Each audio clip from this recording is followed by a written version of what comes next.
What's going on, everybody? Welcome to the first episode of Buzzed Up and Baked of the year. Had a couple buddies over last night. Leafs fan and Red Wings fan you're familiar with.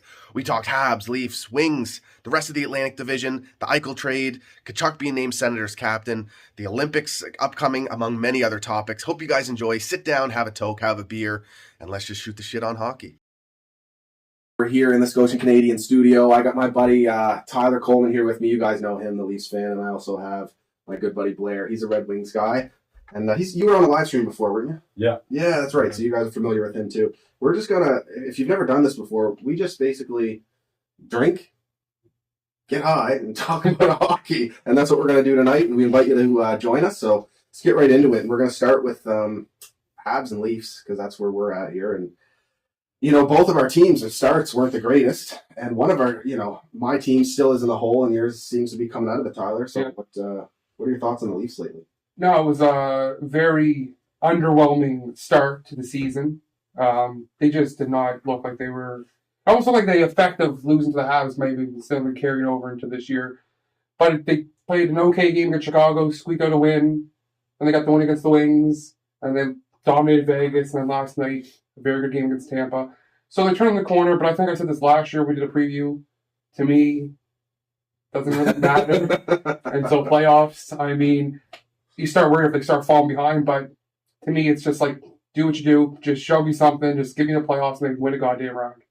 Yeah, it's weird. Like, our teams have, or the fans of our teams have different mentalities because, like, you guys at least get to witness some pretty exciting regular season hockey for the most part every single season. And we're that, Habs fans, we literally have to hope and pray our team gets in and watching these, tight ones.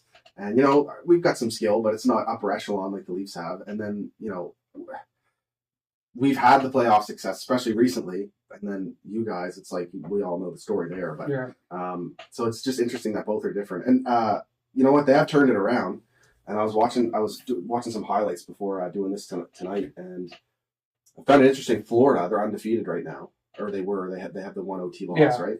But they almost lost the first game of the season. They were down 2. Late against the Penguins. They come back and win, go on a streak. Now the Leafs, they were down 2 against Chicago, right? Yeah. Come back and now they're on a streak. So it's interesting that, to start off some good hockey, it was a comeback that kind of cued it up. Kicked it off. I mean? Yeah. So, yeah, I mean, it's, at least at the start of the season for the Habs, I could sit here and be like, well, at least the Leafs are sucking too. But now it's like they've turned it around. I've seen that tweet. Yeah. and yeah, we're still stuck in the basement. It doesn't seem like it's going to change. But who are you liking on the Leafs right now? They've kind of upped their game. Well, I mean, the Sandin-Liljegren pairing, to me, I thought that was kind of really ballsy to put those two together. But the way those two whip the puck around and just snapping around the ice is pretty refreshing to see because, I mean, that Hall-Muzzin pairing was very good last year, and they were absolutely like to start the season. Oh, yeah, that. I mean, I don't even know how to explain it because Muzzin as a vet, it's like so if your legs or your hands aren't there, but it's like when you're making mental errors, it's like that. That was unbelievable to watch. Like I couldn't believe what I was seeing. But since Hall hit the press box and Liljegren's been inserted, that third pair, and I like when they chuck them up with the Matthews line because both of them can move the puck and get the puck up to them. And you see Matthews in Chicago get pretty frustrated on the bench with Hall because Hall either doesn't make the pass or he's indecisive if he's doing a dump in or pass and just throws off the whole forecheck and dump in. So I like Hall. I mean, I think he's definitely going to get his shot to get back in the lineup. Someone's going to go down with an injury. Someone's going to start struggling at some point. But those two kids are fun to watch, man. And I don't think Sandin's going anywhere. Liljegren, I don't know if he sticks around the whole year or not. But yeah, they're exciting to watch. Just the way they snap the puck around in the offensive zone, the creativity, the way they both move. They're a pleasure to watch right now. Hopefully they can keep up because that would be a humongous bonus for the Leafs. Huge bonus. Yeah, it's crazy, man. Like, it's weird. You mentioned Hall. It's like he was one of the keys to your guys' season last year defensively, coming out of nowhere, playing solid top 4 hockey. Well, one thing... And the two of them, him and Muzzin, come out. Well, this year with Hall, I don't know if it was just me or, I didn't notice as much last year or what. It's like his foot speed is, because he was never, obviously, not fleet of foot, but, this year, it was really noticeable. And I don't remember that being that big of a factor last year. But yeah, I don't know what it is, but he just looked like he was just stuck in mud out there. And Muzzin didn't start too well either, but he's turning around, right? You kind of figured that would happen with him. The two young kids, it's like, that's exactly what the Habs are missing.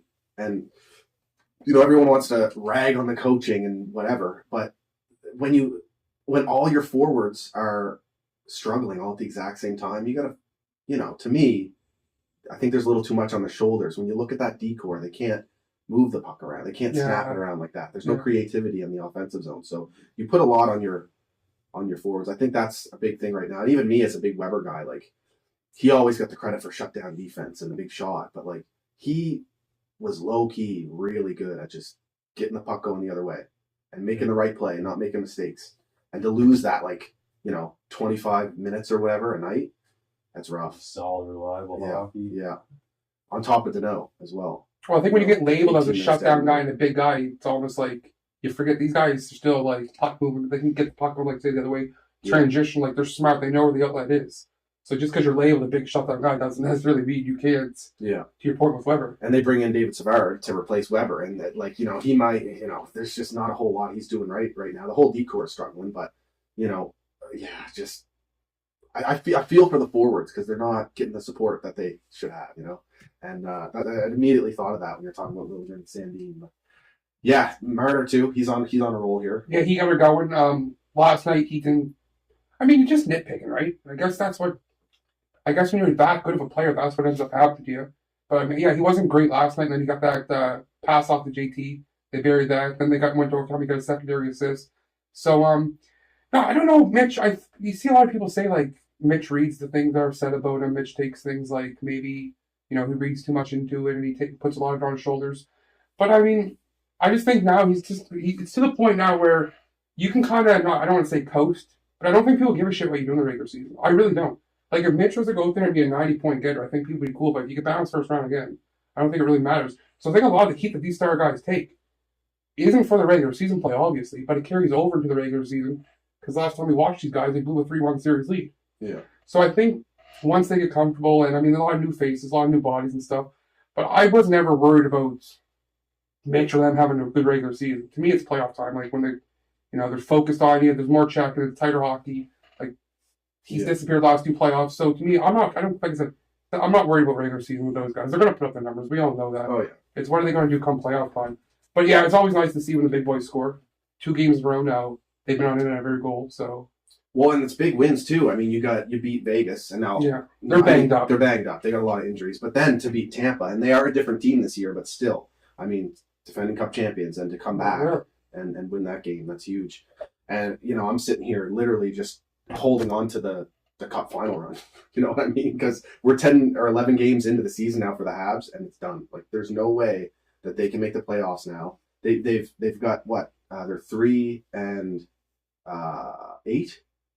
Yeah. And every single loss is a regulation loss. They haven't even fucking snuck out some OT points here. And some haven't even been close losses. Yeah. A lot. I think 7 of the 9 losses are blowouts, or 7 of the 8. So it's just like, so I'm just holding on to that Cup final run. It's like, because what else do we got at this point? Imagine if they had gotten bounced to the Leafs in 5 or whatever, and then this is how they still have that crazy off season. Losing and Weber is. I mean, Weber might not have been as banged up as he was. Yeah, having to go through the playoffs, but the one thing I will say that is it frustrating for you? Like, is it frustrating for you to know you lost to a team that's now like one of the worst in the league? Well, no, because I mean, like, I'm not also like as a diehard Leafs fan, but like it's hard to expect. Like, I'm also a Jays fan. I'm also a Bills fan. I'm also a Raptors fan. It's like you just come with heartbreak. It's like I think when you and Andrew did the thing last year, like I said, it's a 6 or 7 game series. Like I don't think. Yeah. So it's just with me, nothing fucking surprises me with the Leafs. Yeah. Like so, it's like no, it doesn't. Doesn't surprise me at all. You didn't go in thinking they were going to win it. It's like. No, I mean I thought the Cup is what I'm saying. Exactly. Like, it's going to happen at some point. Yeah, if you see, like, I mean, Christ, they lost to Columbus. I mean, yeah, just nothing surprising with them. One collapse after another. To me, like, and we'll see how this season plays out for the Leafs, but last year was the first year in a while, because they've been hyped as Cup contenders for years, but last year's team, watching them through the regular season, I was like, they're fucking going to do it this year. And I was hoping for that, Habs Leafs series the whole season. And then we got it. We got lucky that we got it. But going in, it's not like I knew they were capable of winning, but I never would have expected it. But definitely knew they were capable. The thing is with the Leafs, too, is like, it's not like you don't see it. Like, I mean, they took Boston back in the day when Boston was still, like, legitimate Stanley Cup betting favorites. They took them to 7-game series as, like, kids at that point. Their first year when they went to they lost to Washington 6, following year Washington wins the Cup. It's not like the Leafs go into these series and it's like, oh, fuck, they got swept. Or, oh, they're 4 games to 1. You know what I mean? Like, they're going 7 or 5 with Columbus. So it's like they show you in those games. That's what's so frustrating. And this year, like, I don't remember the anger in a fan base this year, like, ever with the Leafs. Because Leafs are just one of those fan bases, there's so much optimism. People are just going to talk about their asses. They're always going to be excited. You see it with Habs fans. They're always thinking this is the best team. Those are the type of fan base you have. And then you have the normal fans that kind of like see it through. There was no optimism or no everybody just seemed like pissed off. Coming into this yes, season. everybody was just mad. There was no optimism, and I think you've seen it in some of the games. They're not selling out. Yeah. Right? I mean, all the empty seats and stuff. So that's going to be tough on the fight through, but that 4-game win streak now is huge to kind of like sell the fan base down. Yeah, exactly. Get them back into it. But that's kind of what I was saying. Last season was the year I thought they could actually do it. But now, just because how deep they were, they added some good pieces. And then they lose Hyman, and they go into this season now. Of course, fucking Kyle Dubas finds Kyle Bunting out of nowhere. The guy's got 26 Michael fucking... Bunting, yeah. What? Yeah, what I said? Kyle Bunting. Kyle. Fuck, I don't know. Anyway, he finds Bunting, and he's a stud. 26 games NHL experience. He comes in, He's really good at the World Championships, too. Yeah. And, but still, I mean, now with the Riley contract and... they've got a lot of question marks moving forward. Like, how are they going to build around all these contracts? You need Sandy and Liljegren to hit now. Yeah. Right? I mean, Hall. Brody has to stay. Hall's obviously gone. I don't think that going forward, obviously next year he's on the roster. Kessel's 1.5 goes off the books after this year. So, but that's not, but you need, like, you're already Nick Robinson to be a player next year, full-time player on the team. I mean, I don't know what the deal's with Josh Osling, if they'll ever sign him to a pro contract or what the deal is. It's like, there are a lot of question marks. But I think as Leafs fans, because I just see that on Twitter all the time, is like going forward contracts. It's like, who cares? Like, you worry about this year. Like, if the Leafs would have won a cup 2 years ago, with the contracts, would people still be going about contracts? What are you going to do going forward? What are you going to do going forward? They probably would. You got a cup though. But at least you have a cup. You know what I mean? Leafs, they got to find something to talk so about. just like last night, people going on, Jack Campbell plays a great game. And people going, oh, Jack Campbell's going to price himself out of Toronto. It's like, just focus on this year. Like, who cares? Why? So much shit can happen. So it's like, the Leafs fan base is just so mad this year. And they have every right to be. Like, every right to be pissed off that team. Oh, yeah. It is true, though. Like, agent, what's his face? Alan Walsh? Walsh. Isn't it? Yeah, he put out a tweet there a couple days ago about how everyone's now an expert on the cap and blah, blah, blah. Like, can't you guys just enjoy the game? And I get that to a point, but, I mean, I like watching a GM build his squad. I like watching them, manage a cap and all that stuff. But at the same time, there's so much, especially now that, like, we're sitting here talking about it. You know what I mean? The media and social media is just flooded with fucking people that, in the past, you're just sitting down to watch fucking Hockey Night in Canada. You're not thinking about cap and, all that shit. There wasn't, we didn't have access. You didn't have to the all information just readily available like that.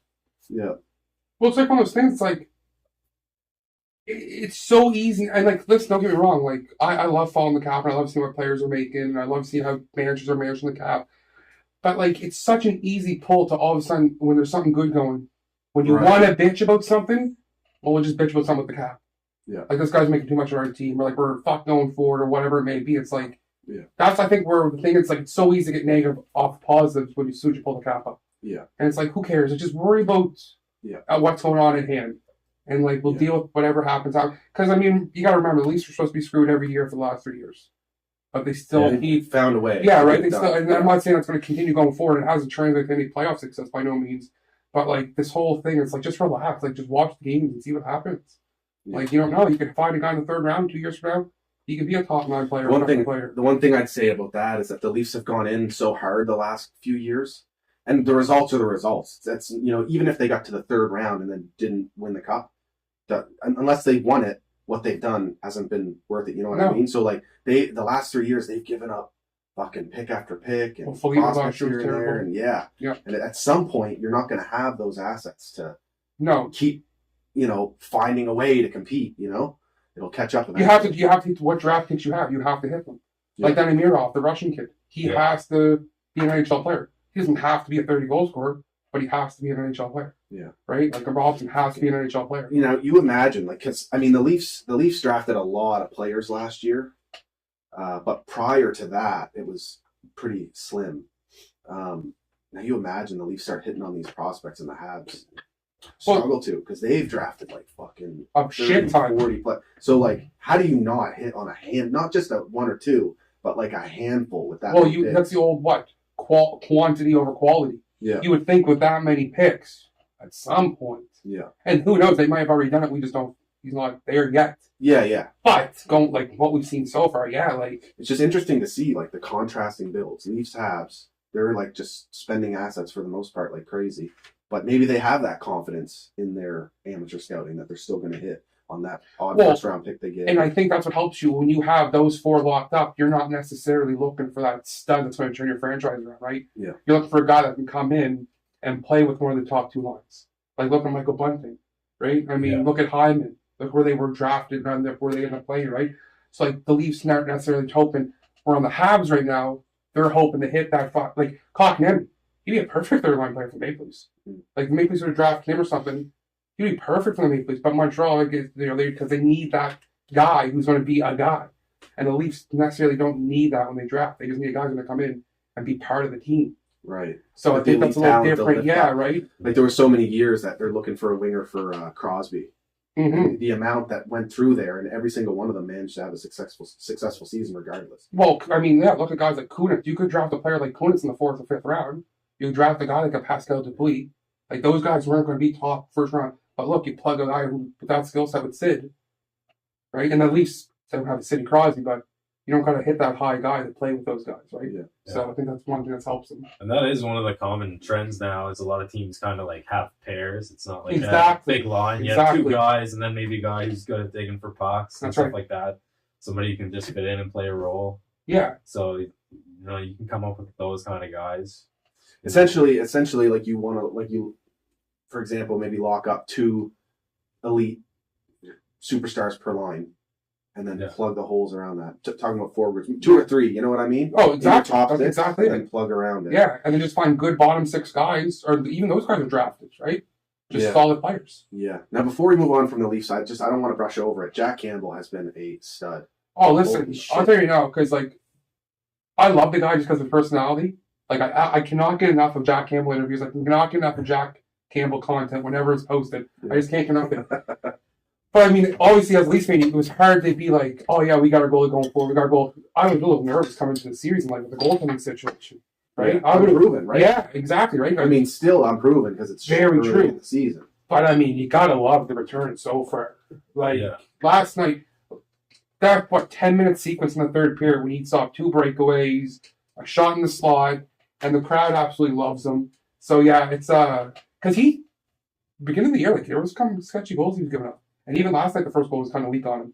But yeah, I love the guy. I cannot get enough of him. And then you just love seeing people with that personality, that mindset, who's so beloved by everybody, not just his own teammates, but former teammates. You love seeing guys like that have success. Oh yeah, he's just a cool. Yeah, I could never. It's easy for me to dislike a good, handful of not even a handful. A couple guys on the Leafs team, and it's not because they're Leafs. I rag on Austin Matthews quite a bit. He's just not my cup of tea at all. He's a peacock. He's literally showing up to games looking like he's ready to go bowling. It's just absolutely ridiculous. And I find the Leafs are just giving him everything hand over foot. And what has he given this franchise? I mean, other than some exciting hockey in the regular season, the fans want to see wins in the playoffs, and he disappears when it matters most. And I think there is something to be said about that mentality of being a pro and.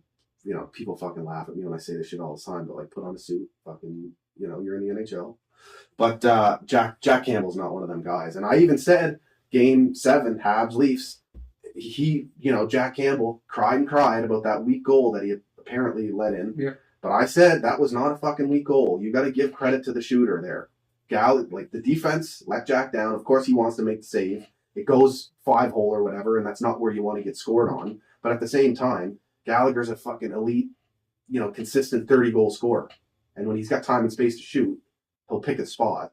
So I felt bad for him there. He's a good goalie, and I'm secretly cheering for him to truly be a number one and price himself out of Toronto, and but also secretly cheering for Mitch Marner as well, because the guy is a hometown Ontario guy. For Matthews to get very little criticism, almost none, and for Marner to get all of it, that just irks me, man. So to see him start to get his game back, I'm happy. I see, because I think the thing is, when you watch them, I think the only reason Marner gets more hate is because when you literally sit there and watch the games, and a lot of creativity guys are going to get a little hate because they're so creative that they're going to try things that are There's going to be turnovers. Sometimes things aren't going to work. Yeah. But I think what a lot of people, Leaf fans, have just gotten to the point that I think where the frustration has reached, minus the playoff losing, but reached so high is, why won't he shoot? And that's you know what? That's the only thing, because if he would just shoot the puck and just be a threat and even work on a shot or something, but I just think it's gotten to the point where someone has to take the heat, and I think what Mitch killed Mitch was obviously the way he went about handling the contract.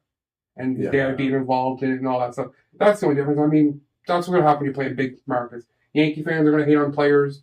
Cowboy fans are going to hate on players. It's just that's the way it is, right? Yeah, and you gotta get over it. I think that's why Drouin has struggled so badly in Montreal. And I'm Drouin is no Mitch Marner, but he's a similar type of player in the sense that he wants to create offense, and you're going to turn the puck over the odd time. But in Montreal, you're under the microscope. So, every little turnover, even if it doesn't amount to anything going the other way, it's like, oh, fuck, there's another fucking play where Drouin just tries to skate into three people. But it's like, that's what he's here to do. Like, he's not here to be, even I'm guilty of complaining about, I'm sick and tired of every single Hab needing to be defensively responsible. Where's our player that can just go out and fucking put up some offensive numbers? Well, Habs fans are getting to that point in so many years. Yeah. Right? It's like a different degree. You got the Leafs playoff loser where the fans are just so fed up, and I think now Habs fans are fed up to the point where it's like, this is bullshit. Like, at some point, we have to have one fucking guy that we can rely on to score. You know what I mean? We have to have one fucking ultimate star that's a game breaker for us. Well, isn't that going to be Cole Caulfield? Isn't that the hope? Yeah, really? That's what the hope is.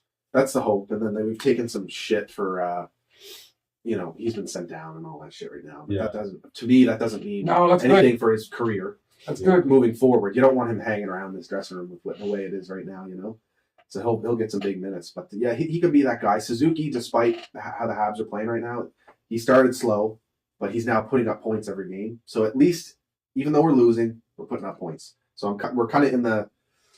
I think the Habs, this year's a write-off.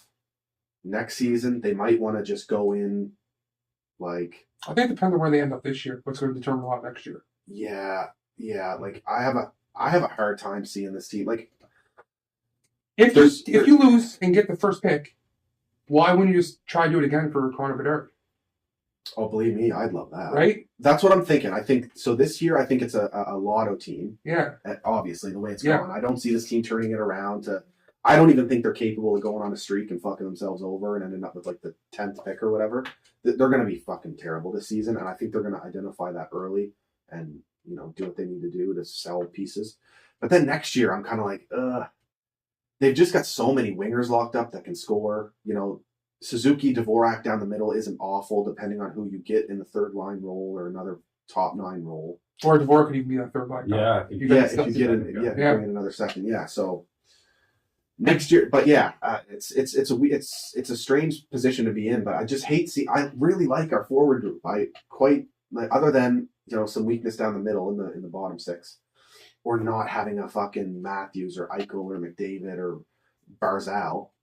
I like what we have down the middle and the forward group, but it's just that the D cannot move the puck, and I seriously think that's holding them back. And that's a philosophy change needs to happen there in Montreal, where we're not signing Carl Alsner and David Savard and Well, Ben Schropp was that type of player, but he worked out. Yeah. Even still, it's like he's putting up 15 points a season, maybe 20 points a season. Now Habs are in on D'Angelo, and that would have been nice to snag him because look what he's doing in Carolina now. So is it that the Habs aren't going after these players, or that they won't sign in Montreal and then they're just left with what's there and then they just kind of have to scramble? And if that's the case, fucking draft one. Draft a defender that can skate. They had the opportunity to take Hughes and they passed on that. They had the opportunity to take Kachuk. And they passed on that. That was drafting for need, I feel like, instead of best 100%. I mean, Kotkaniemi was ranked, I think, 10 to 15 range coming into the draft there. And he is a good player. Yeah. He looks like he is going to be a player, but The only people that ended up ranking him high was people around Montreal. Bob McKenzie kind of got on the train and said, there are teams looking at him in the top 5, blah, blah, blah. And then Montreal ended up making the pick. But yeah, it's just a shame how it all played out. I mean, fuck. Like, you draft someone 3rd overall, and now he's not on your team after 3 seasons. Doesn't make any sense. But it made sense why you don't want to match at 6.1 after what you've seen of him so far. Well, But to like, me, that's God forbid he fucking goes off at some point in the next couple of years, because he's still. yeah. He could listen. I mean, he could always at the end of the day just be a 3rd-line player, and there's nothing wrong with that. Like, you're still an Well, NHL there is player. something wrong with that. Well, where you're Yeah, drafted overall. yeah. but that's not his fault. It's not his No. fault where he got drafted. Yeah. That's on the team. But like, he could, if he's a 3rd-line player, like I said, like there's nothing wrong with that. How long did Galchenyuk last for?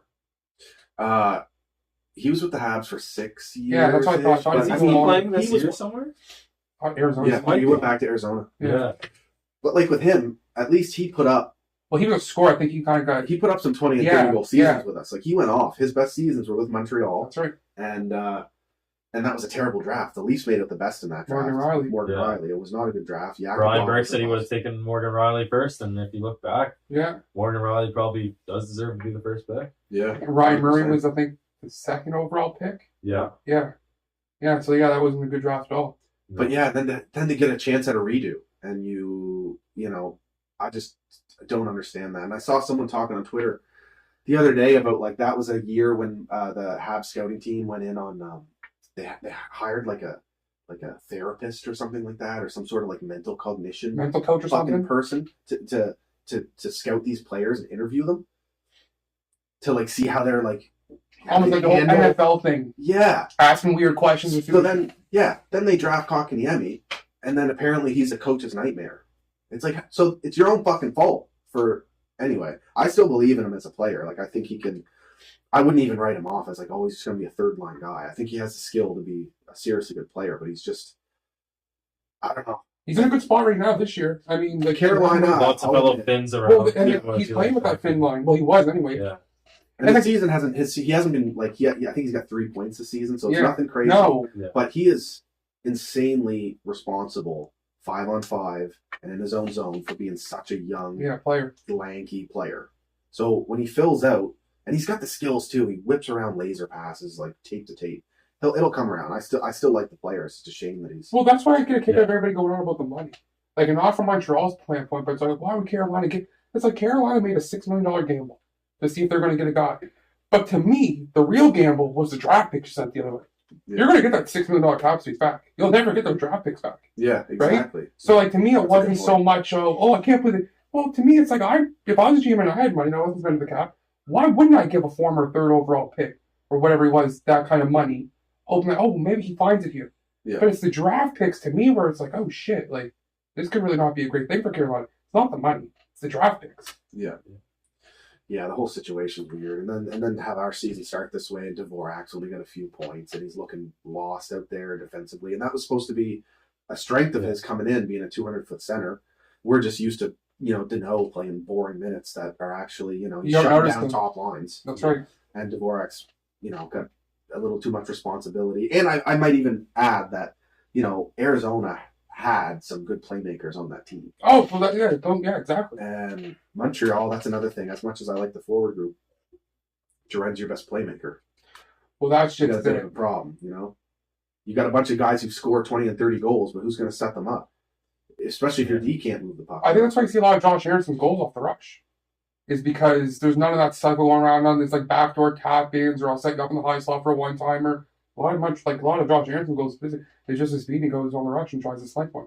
Like you said, that's not how you gotta want to be doing generate it. something. That's not how you want to be doing It's it. not. Yeah, it's not a recipe for success. Long-term success. Exactly. No, definitely not. Anyway, maybe we'll move on from our two teams. There's only so much that can be said. But both of our teams played the Red Wings here recently. And they're on the rise. They're going to, again, go through a tough season. And They're not easy out anymore, though. No. They're going to make you earn those 2 points. Blair's been through quite a few, but now at least there's the excitement of all the young talent on the roster. Yeah, I think that obviously is like the most exciting thing about this season right now is watching Sider and Raymond and how good they've been. Raymond is leading the Red Wings in scoring right now. Sider third place in scoring, and both are front runners for the Norris as of right now, and it's just exciting to see. That's the type of defenseman you want to have. Oh yeah, yeah. And they took their time with him. Like it wasn't one of those things where he's coming. Like he took his time. They did the spring thing with him. I mean, it's only been 2 years. Yeah, but like if you're drafted that high and you did so well at the World Champs, normally like you see some wings have always done that. And Steve Yzerman, well, he's a wing himself. Like they just take the time to develop these guys. There's no rush. Yeah. I think, the year after Sider was drafted, he played in Grand Rapids, and he was good down there in the AHL. And, I think last year he probably would have gotten a shot at the Wings roster if it wasn't for the delayed start. I think part of the reason why he played in Sweden last year was so that he could get in right away and start playing games, normal time, September, October kind of thing. Keep developing. Exactly. So I think they wanted to just send him over there, get a full season in sort of thing. But, he goes over there, SHL Defenseman of the Year. That's a rookie, That's a good league, too. That's not like some, that's a good league, yeah. Yeah, a defensive league. I think he had about, 28 points in 41 or 42 games. That's crazy, man.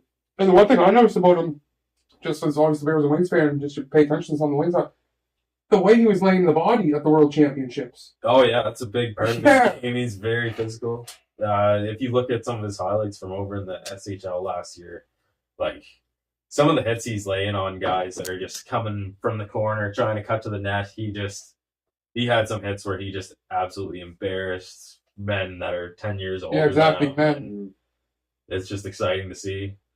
Wasn't he? Yeah, I love seeing we see it a bit with Romanov now, but he doesn't have the offensive instincts as Sider. But it's fun to watch veteran NHL players completely caught off guard by the strength of these 20-year-olds.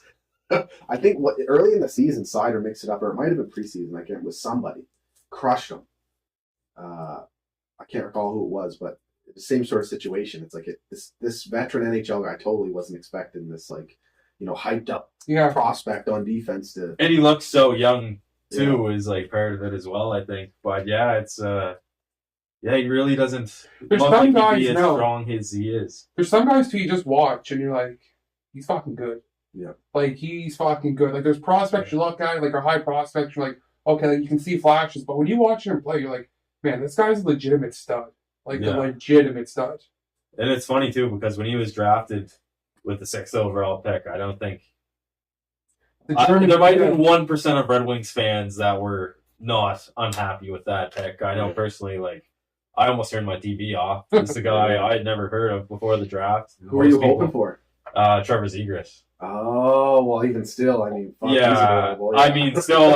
might have even still been the right pick. Yeah, hard Zegras, but after watching, right away after Sider was drafted, his first development camp there, watching tons of highlights out of there, and you can tell it's okay, this kid actually got something going. He's a big defenseman. He's good defensively. He can skate well. So it's but the biggest surprise for me this year with him is that he was billed so much is that he's this great defensive shutdown defenseman who can skate, but nobody really I don't think many people were expecting him to have this much offense going on right away.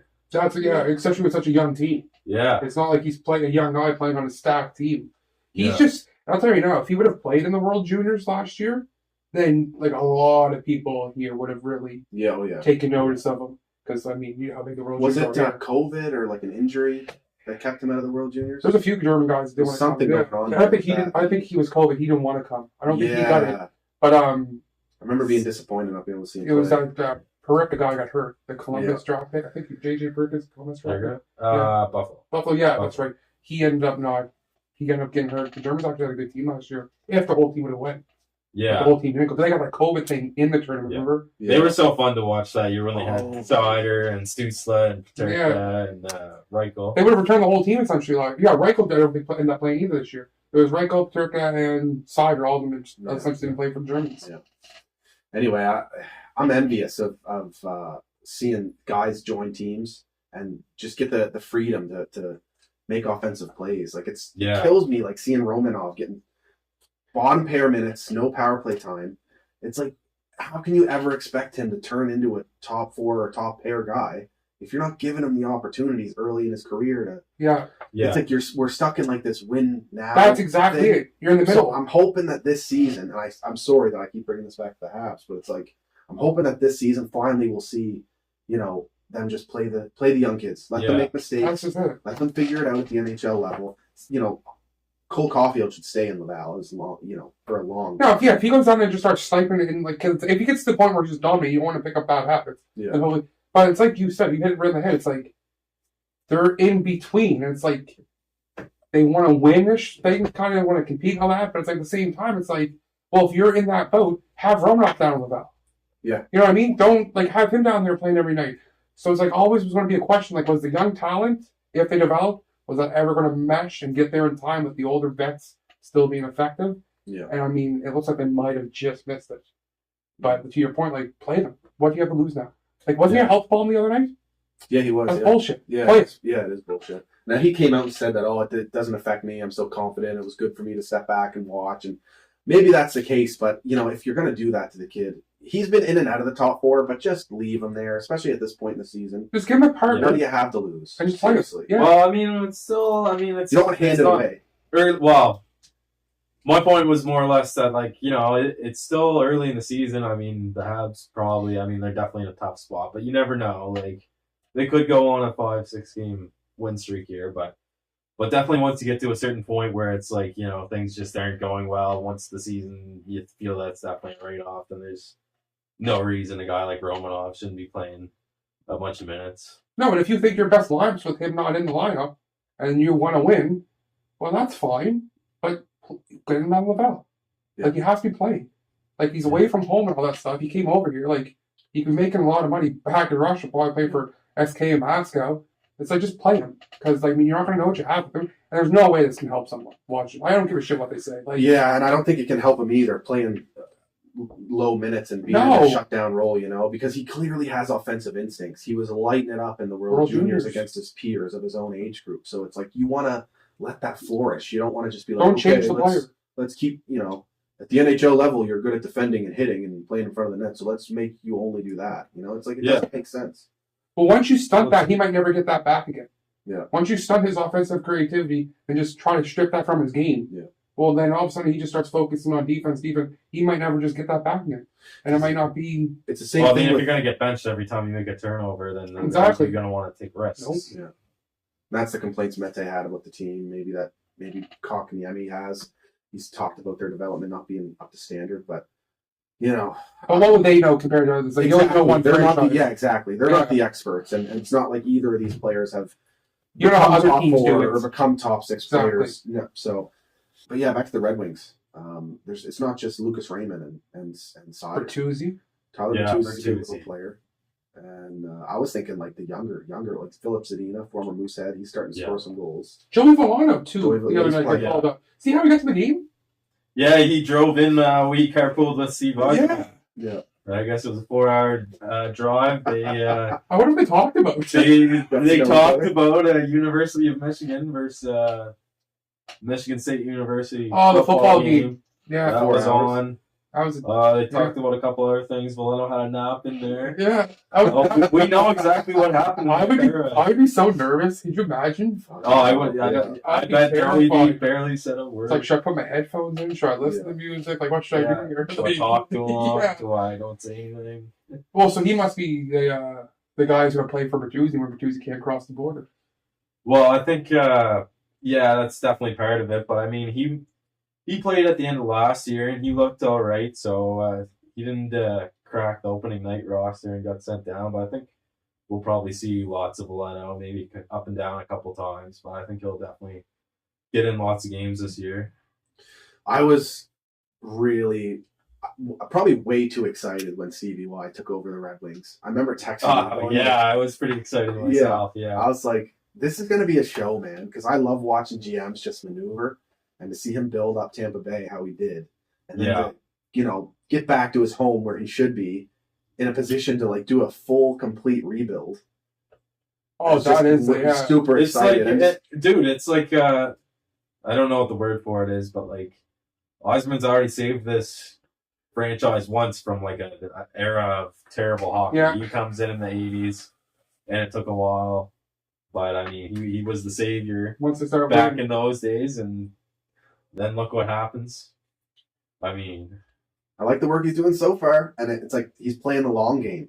And Yeah. at some point, it's gonna, you know, just they're gonna hit a point where he goes, okay, we're good to go. And then Yeah. I love to see that change in mentality from a manager too. Like, okay, instead of We're not rebuilding anymore. We're going to try to. buy and shit. yeah, And that was honestly, I think that might be coming actually soon. Well, I'll tell you now. And I didn't think that before the start of this year, but with how they started the year now, I think it's like you got Sider and Raymond now; they're here to stay. Yeah. And they're like two of the main like Well, drivers yeah. of this team now. Like They're going to be instantly, adding going like- forward now. Maybe not the deadline, but in free agency, they're going to be aggressive now. They're not just going to be sitting Exactly. back. Yeah. I think this year is maybe no playoffs and maybe no like trade deadline acquisitions. Yes. But play your rookies, And- play your kids. Exactly. Exactly. Like what the Ottawa Senators have been doing. And I'll tell you what, this is going to work out perfectly too for Detroit, and it takes great ownership to buy into it. And like the Illich family, I mean, have to be easily top greatest owners in the league, like top best Yeah. owners. What a better time to do a rebuild than Tampa being a fucking powerhouse. Yeah. Yeah. Boston The being division good. is so good Yeah. right now. Say what you want about the Leafs, but they're still a good regular season team. Yeah. Florida's a dynamo. So what Boston's better still time? doing Yeah. it. Yeah. So what better time than like, yeah, we're going to go all in here in like a 4 or 5 Yeah. year I'll, rebuild. hopefully all these teams start Yeah, coming on the exactly. downswing and just So now it looks like it could be potentially because Ottawa's rebuild looks like it's going pretty good. Yeah, too. I agree. Ottawa and I Detroit agree. now look like they're the teams that are going to be the next ones up and coming. That yeah. that's new kids on the block dominating. Yeah. Habs are in a position where they could make the decision to. I'm in do a that position as too well. where they don't have to have a long one. They don't at all. Probably 2 years, 3 years, maybe. They've just got enough young pieces, and they've drafted enough the last couple of years that if you just draft some elite talent, Well, they have finally, the assets too Yeah. that we could sell off. and then you're. I mean, that's how I all think, the like, assets, yeah. The Habs getting Suzuki was so huge because they haven't had like a number one center in so many years before they got him, and maybe haven't had that absolutely like elite player. But I think Suzuki is like Best thing with Suzuki too is the Habs and drafted, the so real chances deal. are Yeah, he's Yeah. going to end up being. he scored a beauty there. I mean, it was a against the loss. Wings. What was Well, it? he had a Against the nice Wings? one against the Wings. Are you talking about last night? This night? He set it up actually. The I was- power play goal. I was talking. Yeah, his Yeah. late goal. He got a low blocker or something. Yeah, I've seen that one. Power play. He walked in from the point, set it up, and it was like a tic tac toe. And I think Toffoli ended up shooting it in. But yeah, it was still. Yeah, Yeah, he had one against his first goal was against the Wings. Yeah, First goal of the he's season. the opening goal, I believe. like Montreal has the players where like you could have a team that's willing to part ways with a top prospect for a Petrie at the deadline. Yeah. Right. So right there, you could add to your top 6 going into the following year. So yeah, Montreal's not a bad spot. They decide to pick a lane and just stick with it. Yeah. Instead of all this football, what kind of seems like they've been doing. Like, I mean, when is Price supposed to be back? I mean, that Monday. could that? well, not playing, but Yeah. He's coming back with the team Monday. I'm not so sure the Habs are flip flopping. I think they peaked at a very opportune time. Like last season, the way they played last year during the regular season, it was up and down. But just the way they were built, just had this, Well, that's this confidence that Yeah. if they got in, if they didn't have the elite center, or they didn't have a specific piece that was going to get them over the edge, but it was depth in all areas, even down to the fourth line and getting Corey Perry Yeah, and Stahl. Stahl late, and they were a fucking they came back against the Leafs. It was Stahl and Perry and Armia that did a lot of the heavy lifting just to get us through in Price. But yeah, the way they were. But now, Well, because of the offseason they Yeah. had, now you definitely Well, I have to think pick what- a lane. yeah. Yeah. Do something. I think do a little rebuild here. I think because- what hurt Montreal the most out of all of it is they would have had a lottery pick in the COVID shortened season, but instead the NHL expanded the playoff format. So you got to think. Then they beat Pittsburgh in the first round. Yeah. So that almost gives you that kind of false sense of like, okay, we might have something here. So I mean, you think about it, they get that draft lottery pick the following year. Because they beat Pittsburgh, they're probably not going out and adding a Tyler Toffoli Yeah. or adding those type of guys. So they're probably going to get another lottery pick last year, right? So all of a sudden, so to me, it was kind of like that cold year kind of. But I mean, it has been. It all depends on how It much threw a thought- wrench. Maybe it threw a wrench in the plans of management. Yeah. But it also, It all depends on how much you... for the fans, it ended Well, up that's being it. a fucking blast. Oh, of course. So, I mean, yeah. you're not gonna. You It's want what to you watch do. that run. I mean, you can't. Yeah, it's like how much value would you hold that run? You hold value to that run, but now if that run could maybe potentially hurt you for the next 4 or 5 years, and it wasn't even that run; it was the year before winning that series against Pittsburgh. What hurt them. Potentially could have hurt them because that's what made them go get Anderson, get Toffoli. Who else they bring in last year?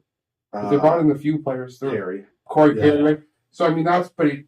In the fall year, It almost works though. Is the thing though? So can you really be mad about that? No, of course not. But that's what I'm saying. But like, how many teams going to Cinderella run in the following year? Like Dallas, Yeah, they bring back to the playoffs. I think it actually might happen more than you think.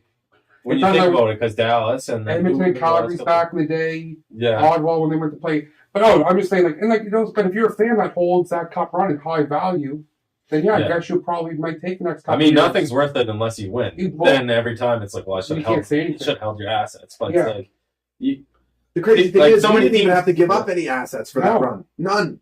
We gave up no assets and went on a crazy playoff run. All you did was potentially just hurt what your draft picks would have been. Well, exactly. That's the only thing. You didn't give up. You didn't trade prospects. You just accelerated the... Yeah.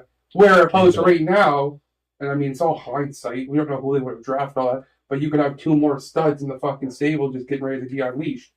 But I mean, like I said, the cup run, you clearly hold it. Oh, and a lot of Habs fans, right? Yeah. So it's I'm not going to say, I would never use it as like, I shouldn't say this because I probably has used it as bragging rights at some point, but I don't want to use it to brag because we didn't win. But at the same time, you still have to point out that, fuck man, that was crazy to get to witness that. And it's in a league, like 32 teams, it's not going to happen. Like, obviously, I'm not thinking, next year. Like, it could be fucking 20 years. Like, it's, so that definitely holds high regard. But I see what you're saying because now the Habs have like this plethora of wingers, but their core pieces, like, they've got imagine having a good, elite center. With these guys built around center depth, I mean. Yeah. Plus a proper fucking number 1 or number 2 puck moving defenseman. Yeah. You already have everything else. I feel like Montreal's been like that for a while too. Yeah. I feel like they've always had the surrounding pieces. Yeah. They just never had that.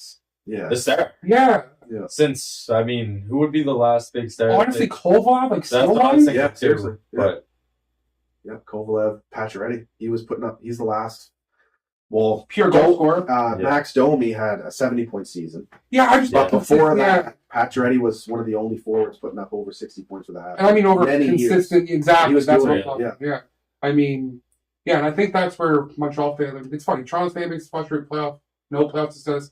I think Montreal's fan base right now is frustrated with like, where the fuck is our star? Yeah. Like, why do we have a big boy? Why are we still struggling? Like, fuck, how many times have we drafted? Yeah. And not like to see Pasternak go a pick before us and we get Shearback. It's like, fuck, we were that close. Yeah. The Kotkaniemi situation, it's like you got like so many to pick from, That's what I find so tough about the Kotkaniemi thing this year, and I kind of even was thinking it when it happens. Just because, like, I thought the Habs were going to be better this year than what they are right now. But I think that, playing in the Canadian division last year might have helped them a little bit. So it's like, now they lose Kotkaniemi, and he's part of that young core with, like, you got Suzuki coming, Caulfield going forward, and I thought, like, Kotkaniemi maybe not to the same extent, but still, like, a good young player going forward. So, like, if the Habs go into a rebuild now, it kind of sucks not to have Kotkaniemi involved in it. Exactly. Like, It's, that's another trade-off. It's like, instead of having a 21-year-old that is team controlled for however many years, you got Dvorak for 4, and this year's a write-off, so you only got him 3. Yeah. And it's like, fuck. Well, that's the thing too, right? Like, that's almost the point where it's like, maybe if you don't go get those wingers, what the hell is really $6 million for 1 year if you're not really worried about winning? Yeah. You know what I mean? Just to keep your player. Just to see what you have. Exactly. If they rebuild now, then it's definitely like, if they would have had the space, then they... I mean, they're struggling. But you want to be good. But they didn't forecast Price being out to start the year or any of that stuff too. No, yeah, so it's not like this was a lot came up, which that's the big thing for me about not ragging on Dom Ducharme early in the season. The hand he's been dealt. He takes over a team. They go on a miracle run to the Cup, and like give all the credit you want to all the the leader, Weber, Perry, Stahl, who was coaching that team. Bunch of gold medal Olympians or Dom Ducharme, and I mean, of course, he's a leader in the room, and I think he's great coach, winner everywhere. I think he's more than experienced. But then to have the expectations of that's your first fucking 2 months on the job, 3 months on the job. I said they're all right, Yeah. Price, Weber gone. And then Kotkaniemi, no. Edmondson injured, Byron out. Yeah, the whole Kotkaniemi situation. And then you start this way. Coaching definitely deserves a bit of blame here. There's things to be said about having your team ready and having them understand the system and make the plays. But at the same time, sometimes there's your team just fucking sucks. Well, the thing is too is you gotta realize too is like when you're as a fan base, because I see the dog hate, and like me and you might be biased because where we live and like what we watch, but like if you're going to be on your third coach or fourth coach potentially in 5 or 6 years, if the fan base gets their way, it's like at some point it's not the coaching. Yeah. Like at some point it's just the team isn't, like I said, they're just not good enough. You can't take a great 2 months playoff run and say, okay, well that's what the team should be over what they were the previous 2 years. Yeah. You can't just take that little 2 months and be like, no, that's the team we have, right? Yeah. So it's like your point, like, this isn't necessarily a coaching issue. Yeah, and I'm a big proponent of consistency behind the bench. I think the last thing you always have to get a situation where it's a revolving door, and then you have a different voice, and exactly what you said. Then the blame is constantly on someone else, not the guys who have to do the job. And like hockey, man, it's a game where it's played so fucking fast, man. The quick decisions that these players got to be making all over the ice, like being positionally sound, picking off plays, being ready to read plays. At some point, it's sometimes the guys just can't execute. Well, I think coaching is a little how much are they doing back there? Because the thing is, yes, you have to be able to push the right buttons and be able to know your team, read your team, and all that stuff. But I mean, this isn't football. There's not drawn out plays. Like you said, this is a reaction sport. Yeah, you're playing on ice. Like there could be bounces, there could be anything. Like yes, you have systems and things you want to stick to, but this isn't. So to me, coaching sometimes to me is just a little over, and that's why I see a lot of good coaches just give all the praise to their team. Yeah. Like all the praise to their team because they know, like, I'm nothing without a good team. Like now, a great coach might get, the 5th best team to become the 3rd or 4th or the 2nd best team. A little adjustments, but like, I don't think the best coach in the world right now can't fix Montreal's issues. Yeah. And that's just I hate that I agree with you, man. Well, it just is what it is. I'm in total agreement. I shouldn't say that because it's true, No, I'm in total agreement. Mind you, 3-9 or whatever, 3-8 is fucking terrible. So there's definitely some blame to be thrown around, but I think everyone's guilty on that. Oh, this is up from the top to bottom. Yeah. And now I'm not saying Price can't come back here and they can go win 4 of the next 6, and next thing you know, but I just don't see there any way they're getting this division's murderer's row. Yeah. Speaking of this division, man, Florida's fucking killing it. I mean, I hate to say it, but seeing 2 teams down in Florida, the Southern States, just being the couple of the best teams in the NHL, it's a killer, man. Is that not wrong?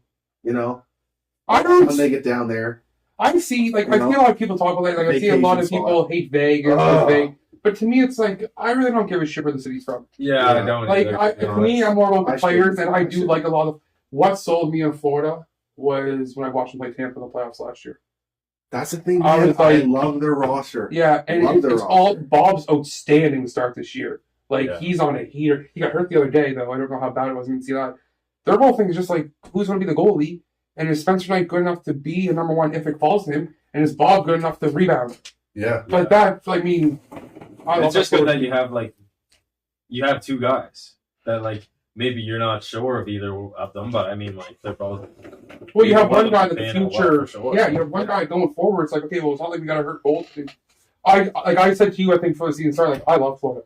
I think Florida, man, you're going to get Ekblad back this year. They obviously got him back. They had Reinhardt. Yeah. Uyghur just took the next step. I mean, I don't know, man. Bennett's killing it. Sam Bennett, Duclair. It's caught for Hagee. Is gross. It's man, I don't know. I love that team. Yeah, so do I. Yeah. For Hagee, drafted by the Leafs, 3rd rounder. Yeah.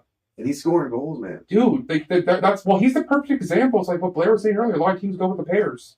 And if you can find that 3rd guy in that line, they fit with those 2 guys. Man, I love Florida. Like I said, it's all going to come down to goaltending, though. Yeah. But they're dynamite. Anthony Duclair. Yeah, and then they're just another guy that can speed, just breaking in. Yeah. I mean, Barkov, I hate saying it because everybody says it. It's like, if you think of it, you're just an idiot. Stop saying he's the most underrated player. Yeah.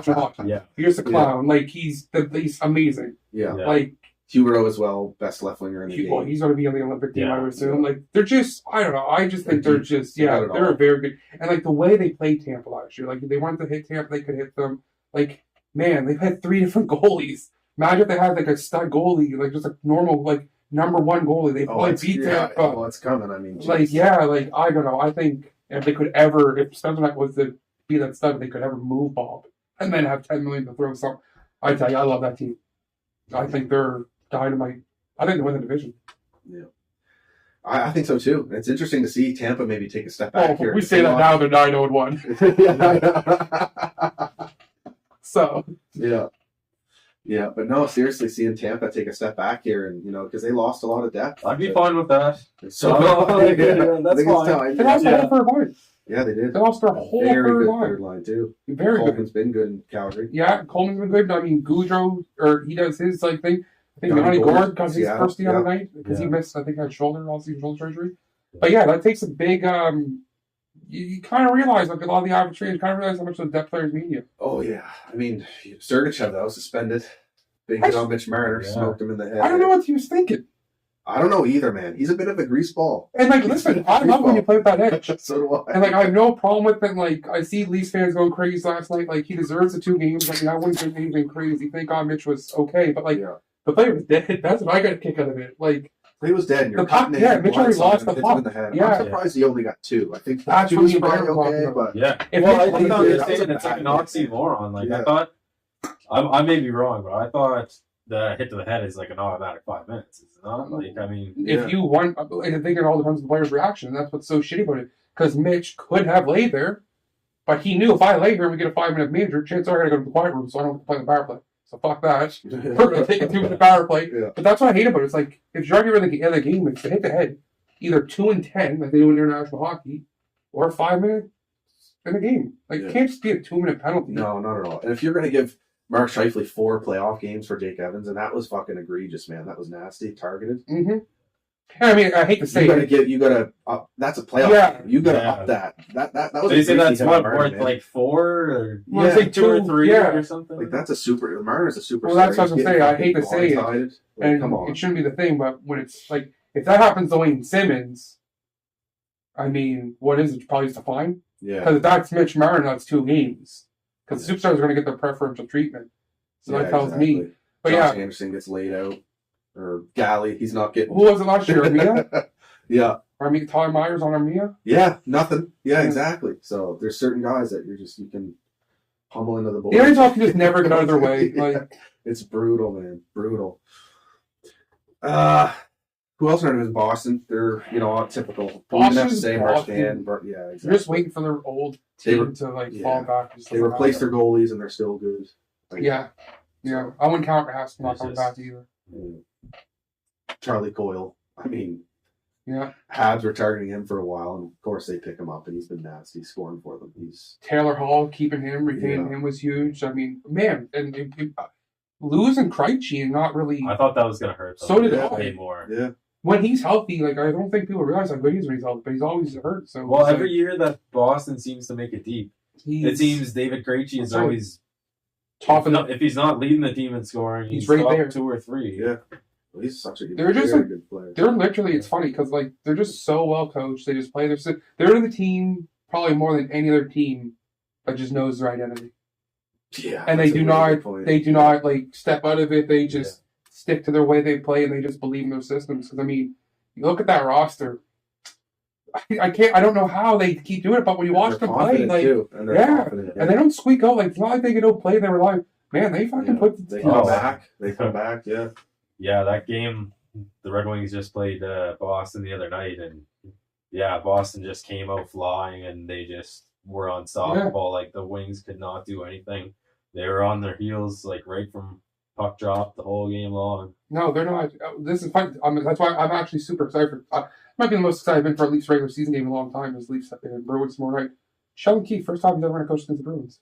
How crazy is That's that? just Man? COVID, man. That's one of the biggest things I've missed, and it probably took about 3-4 weeks Into last year? Canada division, Yeah. and I was like, "Yo, where's Pittsburgh? Where's Boston? Where's the big rivalries? Where's like, the Wings? Where's Me and Philly? Matt I were can't talking handle about this." how great this Canadian division was going to be. Oh, last yeah. year. We're like, this is going to be awesome. And then I get in the car one day and I tell him, apparently the Canadian division might be a scrap because remember they had that issue? Yeah. And Matt was literally like, that's fucking bull. Like, that mad. And me and Yeah. Remote were like, how are they going to rule? Like, this would be so sick. And then, like Matt said, a week into the Canadian division last year, 2 weeks into, you're like, fuck this. Yeah. Like, this is bull. Man, like, honestly, like 2 months, 3 months into it, you were like, man, like. It's like you knew who was going to win. Yeah. time, because you've played each other so much. It's Exactly. like, holy shit. But, yeah. Well, you know what? It's over. I'll appreciate it for what it was, I guess. At We'll the look same back time, on too. it. Yeah, it was your best. Getting to play Edmonton and Calgary. The craziest thing for me was how much Montreal beat up on Edmonton last year for some reason. That division was weird, man. And then So Ottawa fucking beat up on weird. Montreal. Yeah. Ottawa beat up on Toronto. Yeah. Like, it made no sense. Yeah. It made no sense. I don't know if that's what happens when you don't play with fans. Like, honestly, because that was weird. Sick to come out on top of it, though. Fucking North Division What, the champions. playoffs? Oh, yeah. We came on regular season. Canada. Yeah. Speaking of Canadian teams, man, Brady Tkachuk. I love him. captain of the Senators. I know. I hate that. I hate that I love him. Oh, Like, I know. I don't, like, Yeah. I can't get, like, he's one of those guys, I think me and Blair talked about the other day at the golf course, like, he literally can affect the game without getting any points. Yeah. Like, he just can put a stamp on a game, and, like, just, I love him. I love everything the way he plays. I love everything about him. I think when that team becomes ready to play in the playoffs, that's when he's really going to shine. Oh, yeah. And, like, man, I can't get enough of him. Yeah, I think the same thing. I think he's just like one of those guys that he just, like you say, he impacts the game just more than on the scoreboard kind of thing, and drags his team into the That's fight. that. Yeah. Oh, yeah. You know, I fucking loved. He would twist it up with Weber, man. He fought Weber last year. Yeah. Didn't he? There or Oh, something? yeah. And Weber's like a grizzled fucking 33, 34-year-old defenseman. Tough as fuck, known for being tough as fuck. And Tkachuk's just ready to go and, like, handles his own. He's not scared of anybody. Like, that's, like, respect to that. Like, and I know they competed hard against each other for a good few games, but I think at some point they just went, okay, like, had some sort of mutual, like, it calmed down. It was like they both knew that, Yeah. because to get on that level, and I don't know, there's something about him. He's not like Matthew as much in the sense of where he's always trying to, like, He doesn't have that, like, hateable to him yet. yeah. Matthew Kind Tkachuk of. is I like really- Matthew, honestly. So, I love both I'd love to see him Love have both more of them. points, yeah. But, like, Matthew Brady's plays a little more that. calculated. Yeah, because Matthew has a little rat Yeah. to him. Oh, Brady yeah. doesn't have the radish to him, right? Brady will just, like, He's more of a smash stand-up, and drop yeah. the gloves with you, right? Yeah. Where Matthew can play, like, the little He's rat more role. like commercial. But, well, not because Matthew will drop the gloves too. Like, he's not Yeah. scared. Oh, But no. he Exactly. Yeah. sometimes will know, like, if I don't my drop gloves, I'll piss off everybody. That's Yeah. great. Yeah, But but I that's love what I both want. players. Like, I- both yeah, players, me I too. have on I my love team. them. Like, yeah, no problem. It would be so fun So to yeah, do it good again. for him. Yeah. Captain, I think it's. Well, what about over Thomas Chabot though? That's interesting. I think it's a great choice. Yeah. Because I think when you're captain, unless you're like a superstar and like everybody respects you to a point where you can't knock it. If you can be a guy that can, like like I said, Brady Tkachuk can impact the game without score.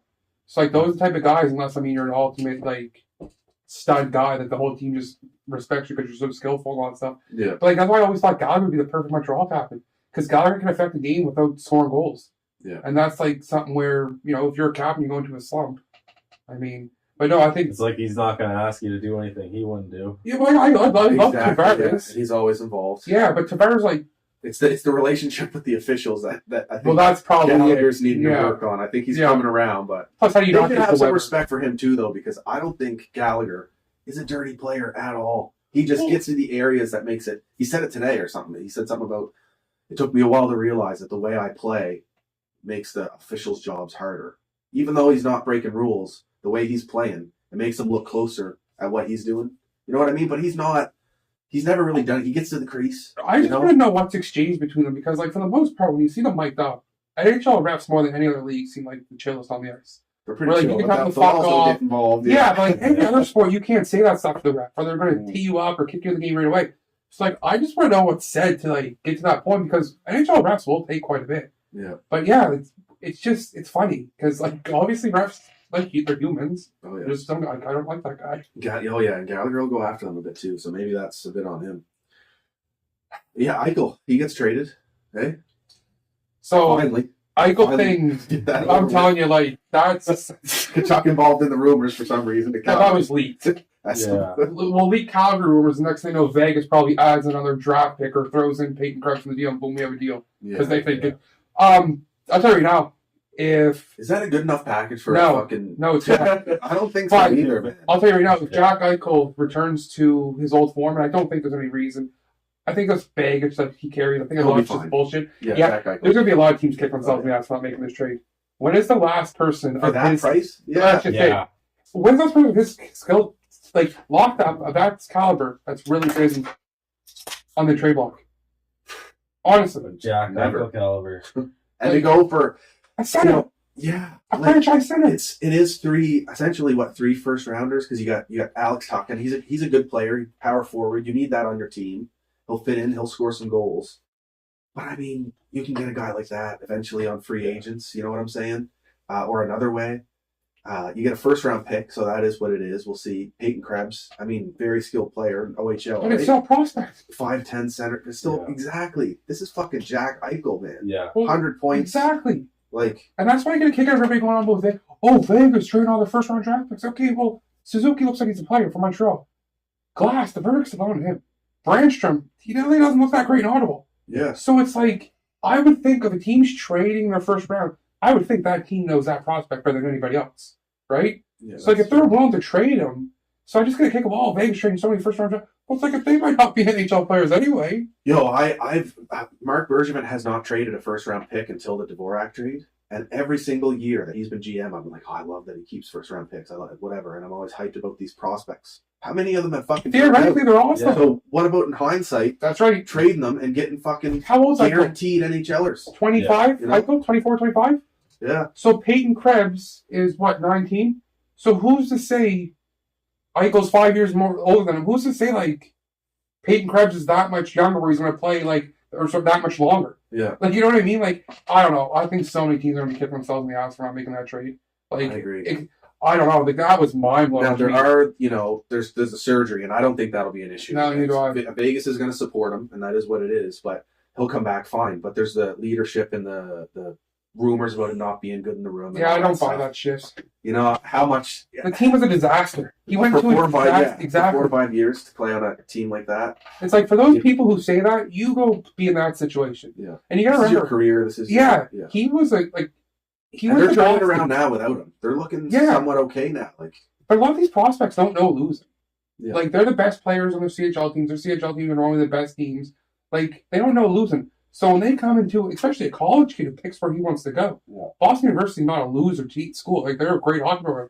So when you are a winner your whole life and you get put into that situation, and like he said in his interview the other day, there just looked like there was nothing that we were building towards. Yeah. Like at what point there's just nothing. So like I don't buy well, that. they're one nonsense. of those teams that have had the revolving door in coaching and He- management. It's Oh, way too many And he hands said that in the involved. interview. Way too many, pieces getting messed up, and then they're I wouldn't like that team has been the disaster Can't build that of the trust. NHL, and I Yeah. hate to rip on a team, but it's been bad. So how could you? And it they're is what it is. un- And Vegas got a fucking crazy good center now.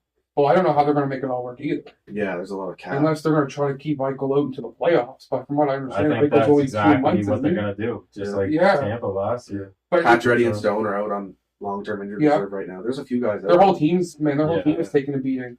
I looked at it. I think going into next season, I tried to do it, and I added up the amounts. I think they end up with like about 10 mil or so, 12 mil, and they have to sign like 6 or 7 skaters, something like that. This is Yeah, going to so be a it's- story for good teams until Yeah, the end of the salary exactly. cap. They'll be able to figure it out. Especially The fact that Vegas, you're gonna get a couple guys who are gonna come over for $1 million, like I'll go live in defensive Vegas. guys. Yeah. Blackhawks used to always get guys back in the day, like their 2015 run. They had Brad Richards for $1 million. Yeah. Yeah. Get guys like that. Yeah. Well, Tampa just gets it now too. Exactly. Exactly. Yeah. No, Vegas. I don't know. That's a hell of a top line. Oh, If they play together, I mean, Yeah. because you have everything. I mean, you have Stone the playmaker, you have Patry and Eichel that can both shoot the puck. I mean, big bodies that can go get the puck. I mean, I don't know how they make it all work. William Karlsson down on line too. And he's hurt right now. Yeah, exactly. So, yeah. like, Yeah, tough. Yeah. Anyway, good trade for Vegas. I think. I mean, That's an easy gamble. Hell I of a would take trade for any day. Bennett. I definitely Top- think you're right. should add There's gonna be top some 10 teams that are protected. gonna regret doing that. Yeah. So, like, the best they can make it is the 11th overall pick. Yeah. Yeah. Anyway, Halifax Mooseheads. Yeah, the boy. First of all, it's just awesome going to the games again. Yeah. Oh, Like, that's absolutely awesome. That top line is absolutely, like, ridiculously good. Dume, Desnoyers, and LaRue. Exactly. Yeah. That's just they're so good, man. Like, it's unbelievable watching them play. Yeah, both of them did. Denoyer was in the NHL camp to start the season, Yeah, so he Philly. started late. LaRue was suspended from 2 last games, I think it season. was, Yeah, yeah. so he started a bit late, but as soon as they jumped back in the lineup, I mean, Oh on my fire. God. Yeah, and Dume as well, leading the team in points, looking really good. So No, that's a fun team. That's a fun team. That's going to be a fun team going into next year, too. Like, there's going to be a lot of excitement around that team. Like, Cam Russell does, like, an incredible job. yeah. Like, incredible job. Yeah, they've been playing probably about 500 hockey. I think they got a win tonight, or they were leading. It was 2-2 when we started doing this. Yeah, so should they make the playoffs this year? I would say. Well, yeah, so. there's no, like, I mean, there's no way they're going to miss the playoffs. I mean, I guess it all depends on where they end up standing. I mean, I don't know. I think their goal would probably be to try to get home ice in the first round. Yeah. But, I mean, they're really building towards something. That's a young team, man. That's a really young team. And they're that goal, too. Brady James. Oh yeah, he is incredible. Yeah, and then the other goal, they got I don't know how old the backup goalie is. Rousseau, I think his name is. Like, he's shut out his first career. So, like, yeah, they got skill everywhere. They got a lot of local kids, which is fun to watch. That D-core is fun. So, yeah, they're really building here. And it's going to be exciting. Next year, which should be the year where they really put on a show for this. And they are fun. Like, I'm telling you, when the Metro, because, I mean, the first year back from COVID, like, but I'm telling you, when everything does get back to normal, Yeah. and that rink is filled up again, like it normally is, that's going to be an electric atmosphere again on the weekends here. Yeah. Can't wait for that. And also, we got the Olympics coming up. I keep forgetting that. Like, hard So to believe do I. because the Summer Olympics just ended, and because of COVID, they were delayed. Yeah. Winter Olympics are like, boom, right here. A few more months, we're gonna have like NHL players They're back. in the Olympics. Like, it's crazy. The biggest tournament of the decade, essentially. Yeah. And these teams are gonna be stacked. The potential, I can't even like. There's so many elite players throughout the world now. Think about how much Germany's improved. You know, and Just even like the top, quote unquote, top 6 out of they've improved. yeah, Like, it used to be like, and I still think Canada's much better, but Canada's forward group is the best, I think. But like the Americans, man, oh like the Swedes defense is so freaking good. Like the Finns, they got so many young guys now. Like, there's so many good teams. yeah. We haven't seen this best on best format since the World Cup. Sochi? Oh yeah, I guess the Right? World Cup. Yeah, that's right. And Team World. think about but this is the Olympics. Everybody will be there if they are physically capable and Yeah. not injured. You know what I mean? So you get the true best on best. Well, dude, just from like a local standpoint, could you imagine potentially sitting Nate on a line? But just like McKinnon with McDavid or McDavid with Sid, like, oh man, like this is gonna be so The power fun. plays that these teams are gonna run. And if you're an American, Ooh. like you get to see like all the young American kids together and players together. Like, I think Canada does. Well, I should have looked this. Like, yeah, we did. I'm pretty sure Canada does play the Americans in the round robin. I'm almost 90% sure. You have to check that. Yeah. Hopefully the times aren't too messed up. I mean, I remember in Sochi we were watching the Canada Latvia game 7 a.m. at your Yeah. place. So hopefully the It times was a aren't commitment. too. Oh, was it? to watch Well, I it. know here. I know. Yeah. Well, Yeah. Canada, we opened yeah. up the liquor. The bars were opened up for the games. But yeah, I mean, it's funny. Like you said, you hit nail it right on the head. Like, it's just sneaking up on you. Yeah. Like, there's no really much publicity about it yet. But I'm telling you, man, like, this is going to be exciting. I can't wait. Yeah. Think of the skill that this Canadian team will have, though. Like, it's just a bunch of centers, literally a bunch of first line centers loaded up. Does Johnny T make the team?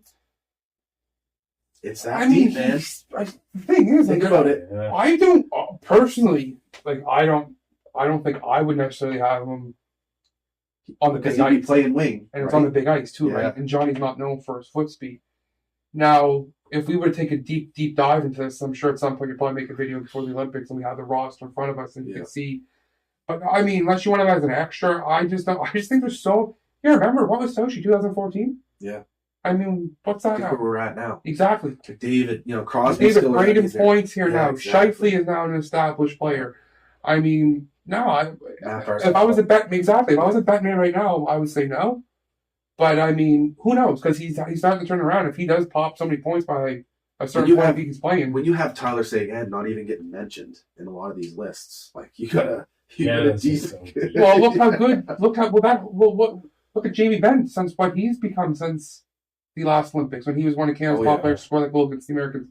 I mean, now he's an afterthought. He wouldn't even be on the B Chris team. Kunitz made a Canadian team. Chris Kunitz, Marty St. Louis was on that team. I mean, it worked perfectly. It did, oh yeah. Well, they went to the pair system.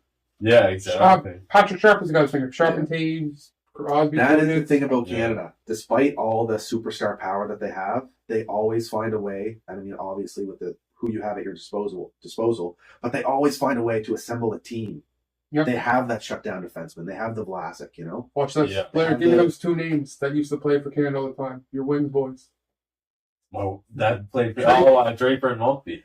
They would all just because they killed penalties, like you said. Exactly. And they don't buy by the most skilled. They're putting, like you said, a team together. Yep. And that's despite who they have, so there's guys left off the Canadian roster that you wouldn't expect. Well, that's why the joke is you can make a B team and they could probably medal. I don't know if they would do the exact same thing. Yeah. Just form up another. And you see with the World Juniors, a lot of top skilled guys don't end up making the team. Yeah. If they want to make like a check-in line or like a shutdown line or think something. of the States too, man. Austin Matthews there, Patty. Oh, dude, when you literally think about it, like with the States, I mean, we're gonna miss players off the hot air, but then you have both Kachuk brothers, like just the young guys, both Kachuk brothers. You have DePrincat there. Like, I mean, Adam Fox in the back end. Defense, yeah. Seth Jones in the back end. I mean, that's a fun, like, I mean, we're just trying to think off the top of our head, but once it gets closer and closer, I mean, and then the Russians, their forward group, it's going to be so fun, man. Malkin Svechnikov on there now. Yeah. Kucherov will be back by then. Panarin, yeah. I mean, the thing about Russia, too, is like, Russia never used to really have goalies. Oh, and that's the world. Like, he could actually steal it. Dude, I was watching the Leafs game last night. That's why I started thinking about it in the third period. I go, you get to a single elimination game and you're playing the Russians. That's not much to steal a game. Definitely. Yeah. Fucking right. Yeah. But that's scary because, especially with the star power they have at forward, their defense maybe falls behind a little bit. They scored 2 goals. Though. But, yeah, I mean, score a few goals. Vasilevsky's kind of. You got to think the Russians are good for 2 goals. They scored 2 goals in a fucking single elimination. You're like. Which, leads me into the Canadiens need Carey Price. You're damn right. You're damn right. Hopefully that might be his year this year. That might be his focus this year. That's a very good point. Go win another gold medal. Yeah. Because I mean, I have no confidence. I mean, I don't blame Fleury for what's happening in Chicago. They just suck. So I mean, I feel bad for him. I mean, Carter Hart, he just some nights looks pretty good this year, and then there's other nights where he just doesn't look great at all. He gives up weak goals. I mean, Binnington. Yeah. I mean, you know what you're getting if it's Carey Price. That's exactly it, right? And as much as I would get behind Marc-Andre Fleury too, if that's what it ends up being, because he's a guy that deserves it. I know. World Juniors shooting off Colburn and in the net. But Fleury just scares me because Fleury always seems to give up that weak goal. Yeah. As sick as he is and the crazy at Vegas Habs. This come from a Leafs here. We need Carey. Conference final there. Oh, that's just it. Yeah. No, that's going to be a real scary thought if Carey Price isn't, ready to play at all, or if he just doesn't want to, devote that time to go over there. It's not good. Not good at all. The final thoughts on the night. Leafs. What are they doing this season? They're making the playoffs. I would say so. And okay, tell me now. Is this a team that can compete in the playoffs? What are they going to do with the deadline? Are they going to see? Deadline can be funny because I mean, there really is a lot of possibilities they can go. Because once you get into teams retaining 50% of the salary on 1 year guys, with maybe 1 year left in their contract, it's really peanuts. And if you move a curve for a haul, so I mean, deadline. I think the door, and I think Dubas knows this is his last chance. Yeah. So would he not be going all in, right? So a guy who I have circled on my radar is Philip Forsberg. We'll see what happens there. But no, I don't know. I don't think it's a guarantee for them to be in the division spot. I think they could potentially be in a wild card spot. I don't think there's any guarantee. I think that division's murderer's row. I think Florida is the best team. I don't know if they're better than Tampa, but I mean, Tampa's played so much hockey the last couple of years. Florida, Tampa, Boston. That's right. I don't. Florida, but Tampa, see, and Boston. I could see the Leafs facing higher than Tampa or Boston. I'm not saying they're a better team than those two. I could see them facing higher. But like I said, I don't give a shit for the regular season anymore. Like, just win, get into the playoffs, and let's see what happens. Because we all know once playoffs start, it's a whole different ballgame. I really don't even care what seed they are once they get in. Just get in and we'll see what happens. Right on. Wings? I think the plan for this year is just kind of watch the young guys. Record's not bad so far, though. Yeah. You're I got a question for you. You never know, right? What- Talkovich, hey? Yeah. Yeah, Talkin, he's looked pretty good at times, and he's young. What do you have an expected? Would it be next year that you expect them to be a playoff team or contend for a playoff spot, or like when do you expect them to be? Yeah, I think it depends how this season shakes out a little bit, but I mean, Sider and Raymond look pretty good right now. I think like you got Simon Edmondson that's coming in hopefully Yeah. in a year or two, and he looks like he could be another Sider. And Yeah, you know, you got Kosa coming in that soon, so I think it's the Giants. yeah, I think maybe after this year it's time, like maybe even this off season. I'm not sure who's available in free agency, but like maybe this is the year where like You're hunting you wild have the spot cap next year. space here. Like if you can like do like the Rangers did a couple years ago, went out and signed Panarin, and while they were in their rebuild, like if you can Get go a and get like a legit big superstar. exactly Yeah. like the thing about free agency is you don't want to use it too much because you got to overpay. But like if you have to like overpay One one guy. guy, but like if you're gonna overpay one guy, it might as well be a superstar. So if you can go and do something like that in the next year or two, and yeah, I'd say maybe next year will be the year where you start like Competing for a spot. at be least. right in the hunt, like bubble team Yeah, bubble for team. sure. But I think maybe even this year they might be able to maybe be in the conversation. a Well, little now, bit I mean, deeper Habs are out of the season. picture. I'm not so confident in Buffalo, but we'll see. Well, that's I think another At least thing. Detroit has a goalie that Yeah, was in the that's just it with the talks last year. You know what I mean? And God forbid these rookies catch fire. Well, At least be a pain. Just be a pain in the division. Like that's just it. yeah, like I think they're Yeah, hopefully play some really. Cause Dylan Larkin, man, that fucking guy can snipe. And he can It's skate like the unreal. wind. Big fucker, Yeah. and he can go. And it's like Yeah, Yeah. they're the Wings. I think are a rebuild that I would take out of all between them, Buffalo and Ottawa, just because you have the potential of Nedeljkovic. And I love that Yeah. you had the same coach through the whole thing. Yeah. Same thing. Yeah. Like, keep the same consistency. Fucking And perfect. Even though the GM changed, kept the coach. that He understood it. he's going to run that same Wings mentality. It's never going to be lost because now Stevie Eisman's the GM. So yeah, I love what the Wings done. Yeah, so do I. Got to give credit where it's due. Same with Ottawa, man. As much as I hate to admit it, and like especially with Pierre Dorian in the situation he's in, with Give that Eugene guy Melnyk credit. as the owner. Yeah. All the PR problems and the apparent money issues and blah blah Give blah. that man credit. Stadium, yeah. Meanwhile, he's just stacking up nasty prospects, making. Yeah. You want to talk about a team deal. that drafts fucking well, Like even Yeah. the Carlson trade, like Branson might Norris. not be looking out. Yeah, but Norris is for and you got real. Timmy Stutzel essentially from it Yeah, because the draft pick, the first. I really like Jake Sanderson. Yeah, another one. That's the other guy. Yeah, I was actually hoping for not so much like I don't know. He was one of the guys I really liked the year the Red Wings took Raymond. And that Zoo guy they have now, Zoo. Yeah, I'll tell you, that guy's a Russian. player for them. Yeah. Yeah. He plays a tough style. He blocks shots. He bangs. Yeah, And he doesn't look like out of position doing it. He doesn't look like he's running around trying to hit people or all that stuff.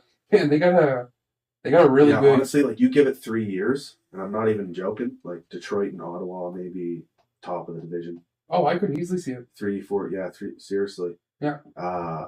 Boston by then, I would assume, like, because as soon as you lose Bergeron and Marchand, you got to think. Yeah. Then finally, you're gonna. Plus, that whole goaltending situation isn't a Yeah. foregone conclusion either right Yeah. now. Toronto has huge question marks coming up in 3-4 years. Yeah, that's So all. what are they going to be doing then?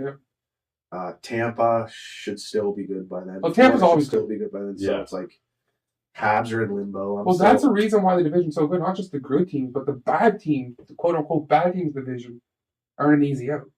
So that's another reason why the division is just so good. I think we gotta you gotta be at the top of your game drafting, and making sound decisions here in the next couple of years because there are some teams primed for some Oh, serious success in the Atlantic. you're right. The Metro's been owning, the NHL for a long time, but Yeah, I think this Atlantic's is the coming. Atlantic. I think so. If they're not already, yeah. Well, guys, I think that's about it. yeah, it's Yeah, That was a fun. good night. That was yeah, Thanks for joining me. yeah. Yes, thank you. Yeah. Cheers. Where? Matt?